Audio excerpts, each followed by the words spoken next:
A lot of people, when they get a product at home, are not storing them or using them correctly. They're sticking their fingers in the jar or the bottle. They're keeping it in a hot, steamy bathroom where it's being exposed to particulate matter and water vapor and potentially mold as well. Welcome to the Healthy Skin Show with Jennifer Fugo, where we're flipping everything you've been told about your chronic skin issues upside down and connecting you with alternative solutions your dermatologist never told you about. Welcome back to episode number 114 of the Healthy Skin Show. I want to talk today about a topic that might come across as a bit controversial. So hear me out. Basically, my whole question to my guest today is it possible that preservatives could be a good thing when they're added to natural skincare products? I get it. It sounds a little strange because if you're buying natural skincare products, you're like, I don't want all these preservatives and extra things in it. But it turns out, believe it or not, that there's a big downside to not having preservatives even in natural skincare products. We're going to dive deep into this. But first, I want to answer a listener's question. Melissa wrote in to ask, someone suggested that I try fasting. My skin seems much clearer when I do these weekend fasts, but then I go back to eating and my skin flares again. I'm just so fed up that I fast all the time, but obviously I have to eat because I will lose too much weight. Any idea why my skin seems to be better when I fast? Believe it or not, Melissa, you are not the first person to say this to me, nor to ask this question. In fact, I find a lot of people have started to wonder the same thing with the rise in popularity of fasting and intermittent fasting. Fasting in and of itself has a lot of great science behind it, and it can help the body on a number of different levels. Now, whether it's right for you or not is something you have to figure out, and I would suggest having a conversation with your doctor about whether it's a good fit for you if you do decide to give it a shot. That said, if you have been practicing fasting of any type, whether you're doing it for a day, a couple of days, 3 days, 5 days, whatever, and you've noticed that your skin seems to clear up and then flares again at the reintroduction of food, to me, as a clinical nutritionist, what this is saying is that there is some sort of gut dysfunction issue and or gut microbiome problem, right? Because now we're reintroducing food, and it may not be the food itself, but as I've always said, it could be what happens to the food when it ends up in your digestive system. One of the first things I would recommend that you do is try my low stomach acid test. I'll put a link to that particular test and the instructions in the show notes for this particular episode. It's really easy. It's something you can do at home with water and baking soda. The results will ultimately help you know whether you've got enough stomach acid. And stomach acid is the first step in digestion after you've chewed and swallowed your food. Without appropriate levels of stomach acid, undigested food ends up further down in the digestive tract and ultimately can become food for the bugs that live in your microbiome. That's not always what you want to be doing with your food. You'd like to feed yourself, but instead, you end up feeding the bugs. The bugs produce waste products that can cause issues, and ultimately, you make really expensive poop. So, if you're finding this issue where you fast and your skin clears up, don't look at it as, I can't eat food, or I can't eat this food. Say, wait a minute, maybe this is a sign of an issue with what's happening internally. Because remember, the way that many of us end up oriented towards food when we're really not sure what's triggering or flaring the skin is to blame food. And what I don't want is for you to believe that food is your enemy. Food is nourishment. If you can't figure out with all the external things what's going on, it's time to look at the internal environment. Now, if you have any questions you would love for me to answer on the show, head on over to healthyskinshow.com, scroll down a tad until you see that blue microphone, and leave your message there. That way we can include it in an upcoming episode. All right, I think now is a great time to head on over to my interview with today's guest. You may remember her because she has been a recurring guest on the show, and she also was a guest on both the Eczema and Psoriasis Awareness Weeks 2018 and 2019. My guest today is Rachael Pontillo. She's the holistic skincare innovator, author, and educator. She is a best-selling author of the book Love Your Skin, Love Yourself, and co-author of The Sauce Code. She's a functional nutrition practitioner, AADP and IAHC board certified international health coach, licensed esthetician, and natural skincare formulator and educator. She is the president and co-founder of the Nutritional Aesthetics Alliance and creator of the popular skincare and healthy lifestyle blog, Holistically Haute. She's also developed a really amazing online course called Create Your Skincare. She is an avid herbalist, skincare ingredient aficionado, lifelong learner, and I'm going to add a really amazing friend. Rachael and I live near one another, and we have gotten the opportunity to share a lot of time together. And I deeply appreciate her commitment to giving you guys the best information out there.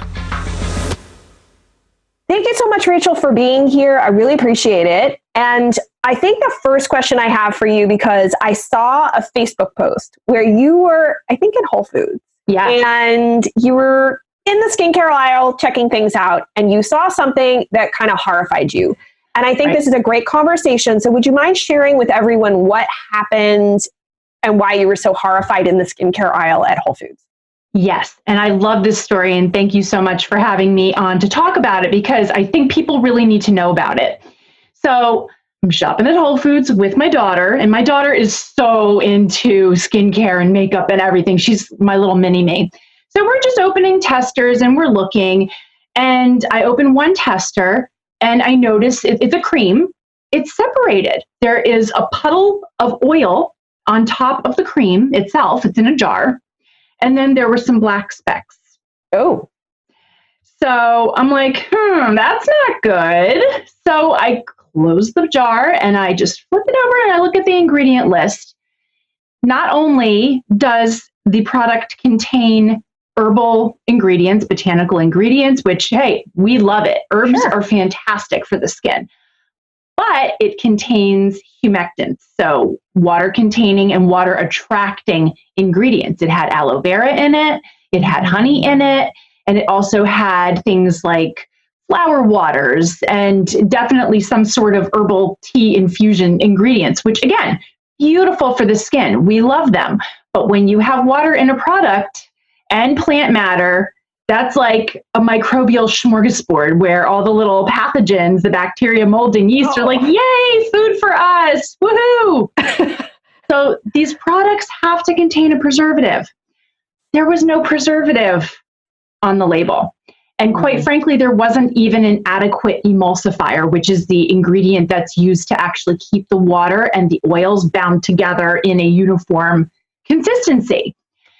But that aside, emulsification I'm not as concerned about, because yes, it's nice for a cream to stay together. You don't want to have to shake a product or mix a product every time you want to use it, right? That's more of a functional thing.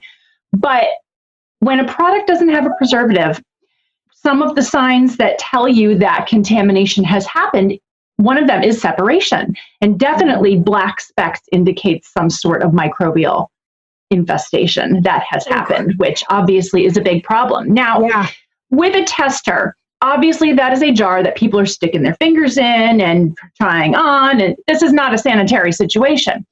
But I have to be honest with you. A lot of people, when they get a product at home, are not storing them or using them correctly. They're sticking their fingers in the jar or the bottle. They're keeping it in a hot, steamy bathroom where it's being exposed to particulate matter and water vapor and potentially mold as well. A lot of bathrooms do have mold problems because their ventilation is not sufficient for having that amount of moisture in a small room. So if a product is failing at a store before it's even off the shelf, you can bet that if somebody gets a product at home, takes it out of the box and keeps it in their bathroom, same thing's going to happen in a very short period of time. And in this case, we would have actually been lucky that there were visual signs that something had gone wrong. That is not always the case.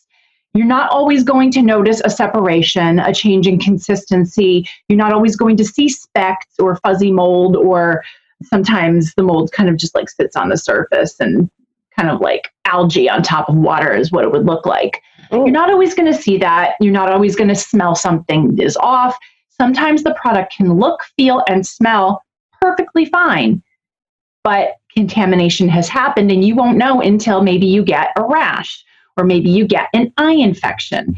One thing that you're saying, because I think this is, there's this onslaught of all these natural products and everybody wants natural. And the word even preservative, like when you and I have had conversations about skincare products, you're like, no, you kind of need some of these things. They're not all bad. Could you clarify to listeners why a natural skincare product may actually require some preservatives, and it's not this like big evil chemical that's going to necessarily like mess your skin up or make you sick or any number of things?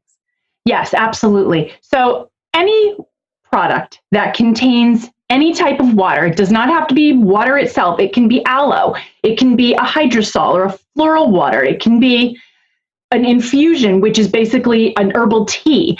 It can be some kind of an extract. Sometimes you don't know what kind of extract is on a label. A lot of them are water extracts, aqueous extracts. Anytime you have water, that is an environment that can breed bacteria, mold, and yeast. Any of that can cause problems. That contamination can lead to infection, irritation, all sorts of problems. So we do need a preservative. And the purpose of a preservative is to inhibit microbial growth and to a certain extent to kill anything that might grow before it becomes a problem and gets out of hand. Now, with natural skincare products, obviously, the whole turn to natural skincare started happening around 2004 when the first big paraben study came out, where the whole thing that linked parabens to breast cancer tumors came out. That was in 2004. You have a huge onslaught of people who are like, no, it's fine. There, just because there's a relationship that does not show causality and this and that. But studies have continued. And even if we're not talking about breast cancer, we do know that parabens are endocrine disrupting chemicals that can cause other imbalances in the body. We also know that more comes into the body than the body can eliminate in any given day. There have been multiple studies done independently that have shown this. Some of them by the same researcher that did that first initial study. There have been multiple follow-ups by her, and then many other people that you and I both know have done their own independent studies on their own patients in their practices, whether they're environmental doctors or naturopathic doctors or functional medicine doctors. There's plenty of evidence showing that parabens do affect the body, and then the argument is that, well, parabens occur naturally in some fruits and vegetables. That's the other argument I hear, and it's not exactly the case, because if something naturally occurs in a plant, it also has all of the coenzymes and coefficients needed for the body to know what to do with that chemical, that phytochemical. And humans respond differently to phytochemicals than they do with xenoestrogens or synthetic man-made chemicals. Those chemicals do not come with all of those other things that the body needs in order to know what to do with it. So once parabens started going out of favor, they started replacing it with things like phenoxyethanol and other types of preservatives and blends of preservatives that had to be used at a higher percentage, which were actually causing people's skin to become irritated. It's been kind of a long road because we do need preservatives, but then you started having a lot of people making products and saying, well, no, you can use alcohol as a preservative. You can use apple cider vinegar as a preservative. You can use lemon juice as a preservative. You can use citric acid. They started like all of these kind of herby DIY types of things that have antimicrobial properties, or essential oils. That's another big one, but that's like a whole nother topic. But the point is, a lot of brands started coming out of the woodwork that were unintentionally, I believe, harming people because the preservation systems were inadequate. And what would that look like? Like, I guess, how do you even know? Like, I'm looking at a natural product that was sent to me, and I don't see anything on here. I mean, I see sodium benzoate, which I assume It's a preservative, yeah. So that would be but how do you even know if there is a preservative in the product that you're using? You don't always, because if it's a botanical one and it's something, there are some botanical and biofermented ingredients that do have antimicrobial properties. So aspen bark extract is one of them. There are a couple of different botanical blends. Some of them have some citrus, some of them have clove. There is a huge trend now of using Leuconostoc radish root ferment, which is the brand name is Lucidal liquid. There's a Lucidal complete. There's all sorts of different Lucidal products. And this is essentially a peptide that comes out of the fermentation process of what you would make kimchi with. And it's kind of cool because the peptides do also bring some skin benefits as well as having this antimicrobial property. And some of the versions of Lucidal have other stuff added to make it more appropriate for products that are more prone to mold contamination versus bacterial versus yeast and this and that. They've tried to make it kind of a nice, well-rounded offering. And so that would be considered natural, but you would see Leuconostoc kimchi on the label, which doesn't look like a preservative, but in fact it is. What I do want to point out is that I have started seeing it sometimes listed as the second or third ingredient, which is a little frightening because that's an ingredient that you can't use higher than 4%. So if somebody's listing it second or third, that means they're using way more than 4%, which actually can cause irritation. So, because typically the first 5 ingredients on the list make up 80% of that product. And so would other products like on this particular one that I'm looking at, sodium benzoate is a preservative. Yes, so that's typically used in a blend. You might see it with ethyl hexylglycerin, you might see it with phenyl ethyl alcohol, you might see it with sorbic acid, you might see it with potassium sorbate. Mm-hmm. There's all sorts of other chemical sounding names. A lot of them are mineral salts that you mix them up together and they are considered also food grade preservatives. Citric acid might be thrown in there. There are a bunch of these synthetic chemicals that can be used in a blend at a small percentage, many of them under 1% or at 1% of a total formula, which honestly, if you look at them on databases like EWG or on Think Dirty, they don't have a negative impact on the body. There's not studies that are really showing a problem as long as they're used within their proper usage range. And then these blends, some of them are also approved for use by international certifying bodies that kind of say, okay, if it's an organic product, these are the preservatives we'll allow. So EcoCert, Cosmos, Natru, some of these organizations, Made Safe has some of them that they approve for their Made Safe non-toxic certification. So some of these blends, and there's a lot of them available out there, that's what people are using now. And that's what I typically do recommend to most of my students. A lot of them do like the botanical blends and the Lucidal because it is, it's more natural, obviously. Yeah. And I think that's a reason why I wanted to have you talk about this, because you do actually teach people and consult on how to create skincare lines. You do a lot of natural stuff, but you also have a tremendous amount of information, because when I saw this story that initially kicked off this idea to have this chat with you, I realized that so many people, I get emails all the time like, what's the best vegan herbal salve that I can use on my blank, for my blank or whatever. And I'm not an expert like you are in the ingredients and understanding how to provide and create safe products with natural ingredients. But if someone is a little concerned, like they go to the farmer's market or they're in Whole Foods, that's a little alarming that you're in Whole Foods and someone got their product into Whole Foods. And I did report that, by the way, to management. I did not feel the need to call out the brand on social media because I didn't think that was a classy thing to do. But I did report it to management and I explained what I thought happened and that they need to reach out to that brand. Because the thing with Whole Foods is even though they are owned by Amazon, they do still support a lot of local makers. And I don't want to harm anybody's business, but they do need to know if maybe their product needs to be tested in a different way. Maybe, a lot of small makers especially don't understand microbial testing and pH testing and stuff like that. And that's stuff that they need to know. And how would we know as a consumer? Is there a way for us to know if they've done that type of testing on their product? You would have to ask them. They're not going to necessarily have that public information. So definitely, I always recommend supporting small brands when you can, because it's just like getting to know your local farmer. You can have a conversation, whereas if you call a bigger brand, you're going to be sitting on hold and dealing with some customer service rep and getting transferred, and you're not going to get the answer in a timely fashion. So I would say call the brand, email their customer service, ask specifically if you have a question about, hey, what's your preservation system? And, oh, have you tested this? What kind of testing have you done? And if they don't answer, or if they give you attitude, do business with someone else. Luckily, this is an industry where you have so many choices.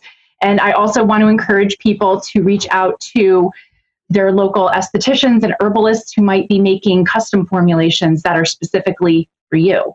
So that's also something really fun that you can do. Yeah. And I just want to say too, you've got a great website with tons of information for people to check out. As always, I always learn something every single time I go to your website, which is, I think, frankly, the fact that you're a part of the Healthy Skin Show community and you're such a tremendous resource for me, and I hope for everyone else, because I really want you guys to go and check Rachael out. You can find a ton of information. She does a lot of stuff, guys. You can find her at RachelPontillo.com, yes. createyourownskincare.com, and nutritionalaesthetics.com. That's correct. An organization, correct? Yes, it's a professional organization that connects skin health practitioners with licensed estheticians, and we all work together. I have a certification program that is teaching them how to advance an integrative approach to healthy skin in their practice. Perfect. And you see, guys, this is why I have people like Rachael on, because she knows so much about this. And this is partially, you guys wonder sometimes, like, where did you learn this? I learned a lot from Rachael. So you need to go check her out. And she's got a great free class if you want to start understanding how to create your own skincare. I'm going to put the link in the show notes to everything that she has, but especially to this free class. So if you've had an interest in kind of doing your own thing, you really want to check this out, because remember, part of what drives certain skin issues, especially like eczema, we know that there's dysbiosis of the skin, and you should be a little wary of starting to add in like a homemade thing you read about on Pinterest that could be contaminated with bugs that you should really not be applying to your skin. You got to be careful here. And just one more quick point on that. I also, so preservatives, it's not as simple as just like picking one online and then sticking it in your product. You've got to know what you're doing. There's multiple different ones. Every formulation needs a different preservation solution. They have to be tested. They have to be adjusted. This is not like, oh, let's buy a preservative and get a little pipette and just stick it in and mix it up, and now my product is safe. And I get emails all the time. What's the best, safest, organic, natural, vegan preservative to use in my product? That's a question that I can't answer, because there's never an easy answer. There's not just one that I can say, this is my favorite one and it works for everything. Exactly. That's not how preservation works. So you have to know what you're doing. Perfect. Well, thank you so much, Rachael. I really appreciate it, and we'll have to have you back. Awesome. Thank you so much. I so appreciate Rachael sharing all of this with you guys. It means a lot to me, and she has been a game changer, even just with my own skin. Turns out that I have been using the wrong type of cleansers and everything on my face. I'm going to share more about that in an upcoming episode, so stay tuned, because Rachael's going to be back. I guarantee you, she really knows her stuff. In the meantime, everything that we discussed, all the show notes, can be found over at skinterrupt.com/114. That way you can ask questions, you can make comments, and we can keep the conversation going. I'd love to hear from you what you think about this whole concept of preservatives. Is it good? Is it bad? What's been your experience? And if you haven't done so yet, it would mean a ton to me if you take a moment, head on over to your podcast platform of choice, rate and review the show. That way somebody else who's looking for a brand new show to tune into knows what the value is that they can find here at the Healthy Skin Show. And hit the subscribe button. That way the next episode lands on your mobile device without you having to do a thing. And last but not least, the whole point of this show is to share. I share and you guys share. So make sure to share this episode with people you know who are really interested in using natural skincare products, especially if they've got rashes. This could really be helpful because you never know. If you're just buying products that do not have preservatives in them, that could be part of the reason that your skin is flaring, because those products have become contaminated and could be causing other issues. So let us spread the word together. Thank you so much for tuning in, and I look forward to seeing you in the next episode.